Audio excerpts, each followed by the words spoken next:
Welcome back to the channel. I'm going to try to give you guys some little updates on this bad decision project as we go along here.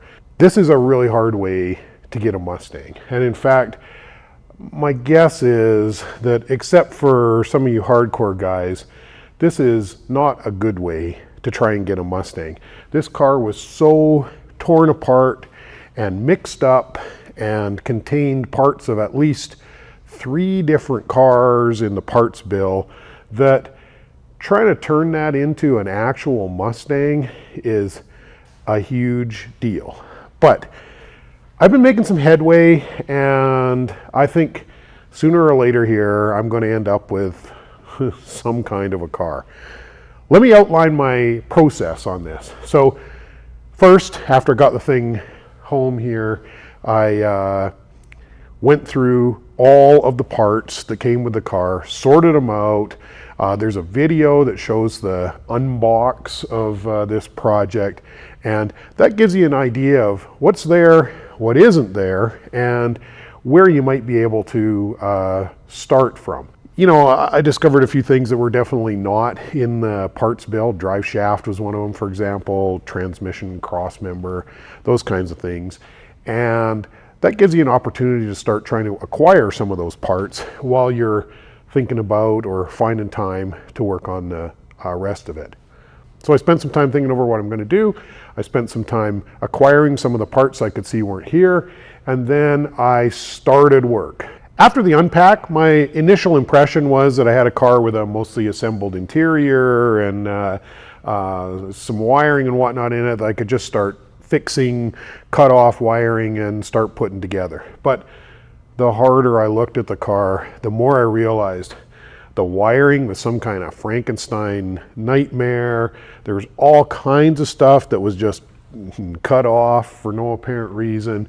And there are so many things that were wrong with the car that it actually required a whole bunch of stuff to be taken apart and fixed before we could start trying to turn it back into a car. So wiring is one of the biggest nightmares on a project like this. If you're going to try and make it work with a stock computer, the main harnesses have to be compatible with each other. This car had a bunch of stuff where the harnesses were just cut off. That all had to be fixed. And I spent a considerable amount of time going through all of the wiring in order to end up with something that's likely to work. The status of it right now is I've identified a dash harness and an EFI harness which are compatible with each other. I converted this 88 Mustang EFI harness to mass air because ultimately we're going to run a mass air setup in the car. I have repaired all of the cuts in the wiring with the exception of the transmission harness, which I'm going to do after I film this video. And I've connected it all together. I've put in a coil and a starter solenoid and the map sensor and all of these things. So I have a sort of basic car that's a lot more like a Mustang you just pulled the engine out of. Other things that were screwed, the heater core was clearly bad. I had to pull the heater box out for that. I got the entire dash out. It has a cut-off pressure line on the power steering. Why that was done, I don't know, but it is. Even the transmission wiring, for some unknown reason, somebody just cut plugs off underneath, a bunch of stubs, it's a mess. There's another transmission harness that came in with the car, so I'm going to put that in, but in order to put that in, you got to lift up the carpet on the driver's side. There's no seats in the car or anything, so it's not the end of the world, but it's just another thing you got to take out or disassemble in order to replace. Fuel system, I know there was a line cut off, the feed line was cut off on the fuel system up front here. I thought that was the whole problem, so I got a fix-it kit for that. But when I got underneath and I had a look, I could see that the fuel pump wiring was definitely not connected to the fuel hat. So who knows what the situation is. You got to drop the tank. I dropped the tank and it's all a disaster. All the lines in there are butchered. The fuel hanger that's in there isn't the right fuel hanger for a Fox body, and as near as I can tell, there isn't even a pump in there. That's why the wiring isn't hooked up.